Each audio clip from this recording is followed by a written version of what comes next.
This is Hidden Killers with Tony Bruschi. Here now, Tony Bruschi. Feels like in Colorado, justice seems to move in circles. The kind of circles that start with a missing wife, a frantic husband, a headline that fades into dust, and then years later, surprise, comes roaring back to life with a new arrest, a new prosecutor, and a body found in the dirt. Barry Morphew has been here before. He was charged once in 2021 with killing his wife, Suzanne. The case collapsed. The evidence was thin, the prosecution sloppy, and the defense walked him out of that courtroom with his head high. He sued the government afterwards for $15 million, claiming they'd ruined his life. And for a while, it looked like that was the end of it. But now, it is all back. The charges, the headlines, the same marriage under a microscope. Only this time, the state says the difference is science. The body of Suzanne Morphew has been found, and inside those bones lies the evidence they say tells the real story, the one Barry can't talk his way out of, according to them. For those who followed the case from the start, it began on Mother's Day weekend of 2020. Suzanne was 50, active, kind, a mother of 2 grown daughters, and by all accounts, restless. She'd been unhappy in her marriage for a long time.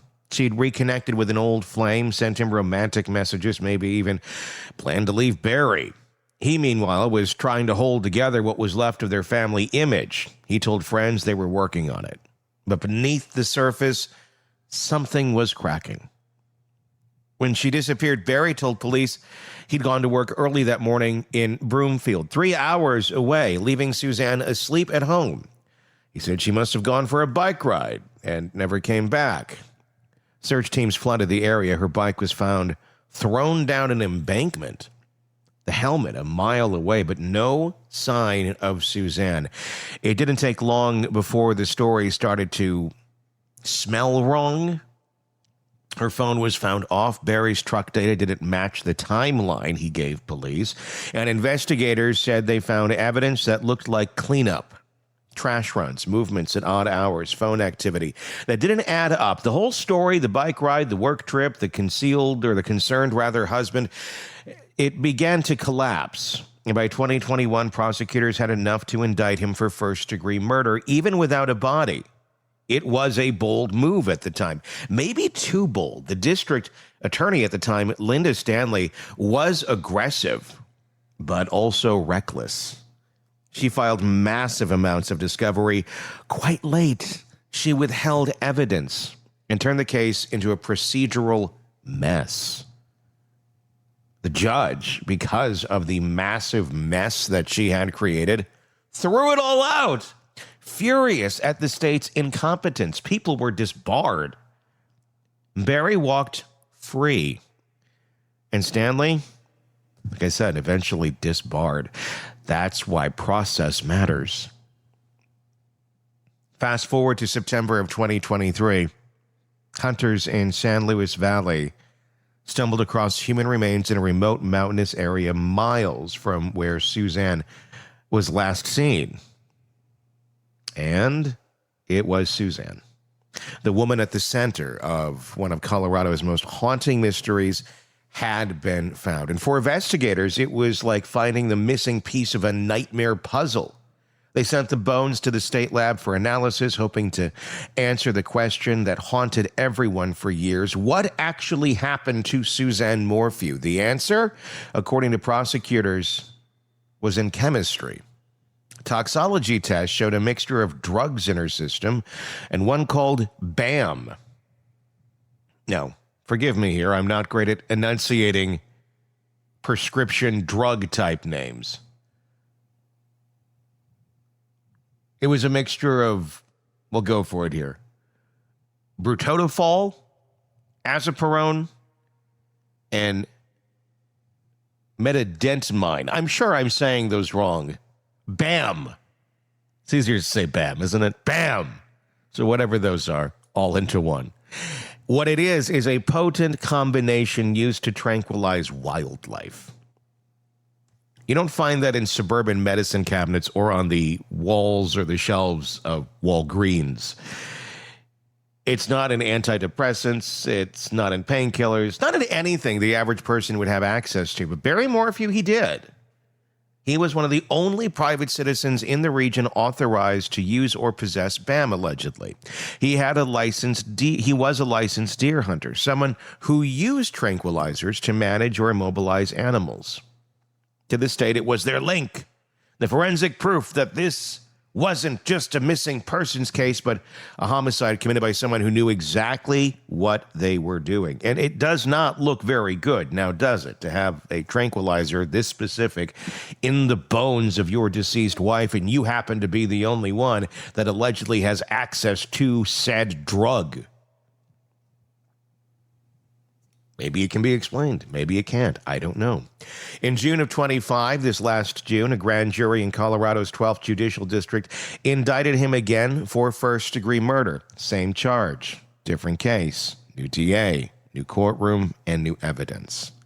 And that's where things stand right now. Barry Morphew facing the same accusation that nearly ruined him the first time, but now armed with both his own survival story and a defense team ready to rip apart every inch of this new case.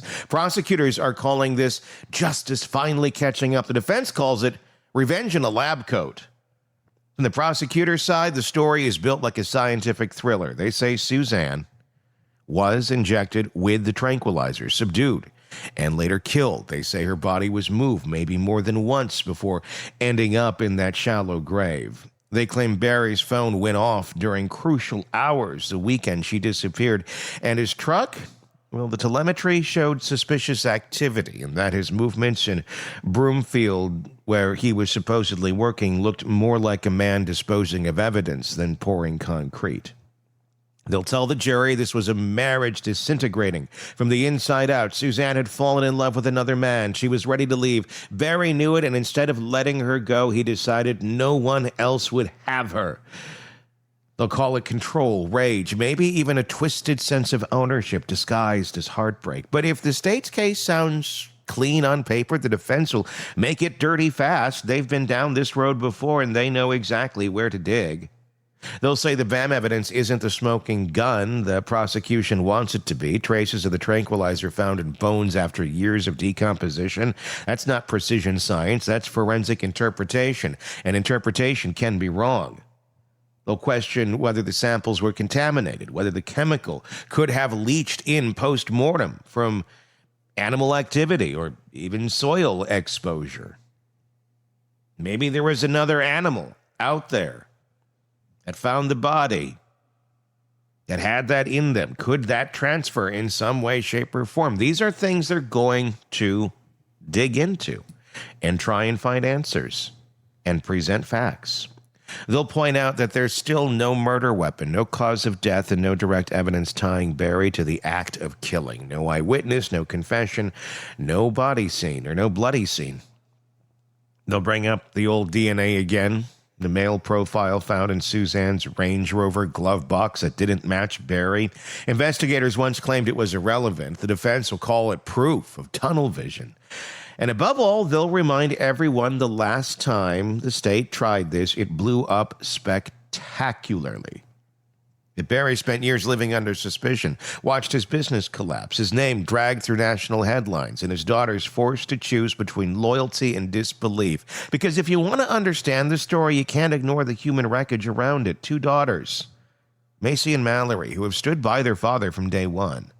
They were young women when their mother vanished, old enough to remember her, but too young to make sense of what came next. They were thrust into a world where their family became the evening news, where their mother's name was always followed by the word missing, and their father's by suspect.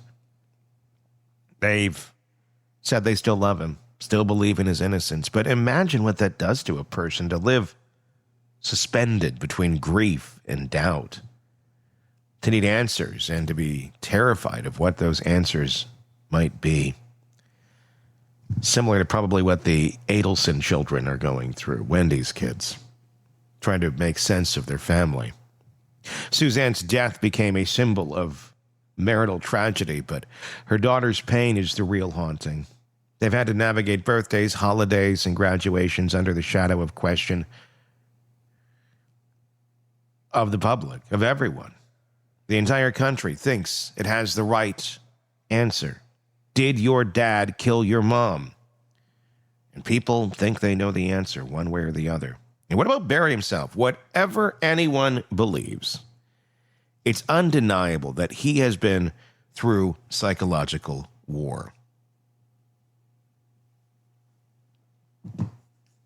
The first arrest destroyed him publicly. The civil lawsuit failed, but it gave him a voice, a platform to claim victimhood. He spent years portraying himself as the wrongly accused man, hounded by overzealous prosecutors, betrayed by a system that wanted a villain more than it wanted truth. That mindset of persecution, of the me against the world, is powerful. And now, as he faces trial again, he's more confident, more combative, and more convinced than ever that he's the one who's been wronged. But is he? Confidence and innocence aren't the same thing. The truth may live somewhere between the state's certainty and the defense's denial, but the case isn't clean. It never was. There are moments that scream guilt. His phone off during the window Suzanne vanished, the deleted text, the unexplainable movements, the staged bike scene allegedly, and there are moments that raise doubt. Botched investigations, prosecutorial misconduct, and the ugly reality that sometimes innocent people get crushed by incompetent systems. It is a psychological maze, not just for the jury, but for everyone watching. The public has grown cynical. We've seen too many cases built on circumstantial towers that collapse under cross-examination, and yet, when you look at the sheer accumulation of inconsistencies, the timing, the chemical link, the life unraveling behind closed doors, it's hard to shake the sense that something dark happened in that house. Barry's defense will rely on emotion, not science. They'll try to make the jury feel the pain of the man who lost his wife and then lost his reputation. They'll remind him that beyond a reasonable doubt is a scared phrase, not a suggestion. That unless the state can prove exactly how, where, and when the murder happened, they can't convict. The prosecution will try to do the opposite. They'll turn this into a lesson in control and possession and psychology of a man who couldn't stand to lose what he thought was his. They'll paint Barry as someone who needed to dominate the narrative even after death, someone who thought staging a bike accident and erasing data would erase his guilt. And in between those two stories, the loving father and the calculating killer, is a truth of Suzanne Morphew. She wasn't just a missing person. She was a woman trapped in a marriage that had stopped feeling like home. She was looking for connection, for escape, for air, and she never got it. The last text she sent before she vanished read like something out of a quiet cry for help, part exhaustion, part surrender. When people talk about cases like this, they love the forensic side, the science, the data, the twist. But at the core of all of it was a relationship, two people bound by years of shared history, resentment, guilt, and the hollow hope that love can fix what's already broken. When you strip away the courtroom drama, what's left is human nature. The way control disguises itself as devotion. The way anger turns to violence when love becomes rejection. That's where the psychology lives. For Suzanne, it may have been the desire to be free. For Barry, it may have been the terror of being left behind. Those two emotions, freedom and fear, have destroyed more marriages than any weapon ever could. The law will try to decide whose emotion crossed the line into murder. What's next is months of pretrial wrangling, arguments over what evidence can be shown, which experts can testify, and whether the jury can fairly hear a case that's already played out once before in public opinion. The trial itself is likely to happen in the summer of 2026. We'll see, though, with the judge already warning both sides, no more delays and no more games. But no matter how it ends, there's no version of this story where anyone wins. Suzanne is gone. Her daughters will spend the rest of their lives being asked to explain their parents. And Barry Morphew, whether guilty or not, will never be free of this narrative. He's been tried once by the court of law and forever by the court of public opinion. Justice here isn't about punishment anymore. It's about belief. Do you believe the science, the data, the story the state is telling, or do you believe in the man's innocence? and his insistence of it. That he's the target of a justice system that can't admit it got it wrong the first time. We have seen this before in other cases.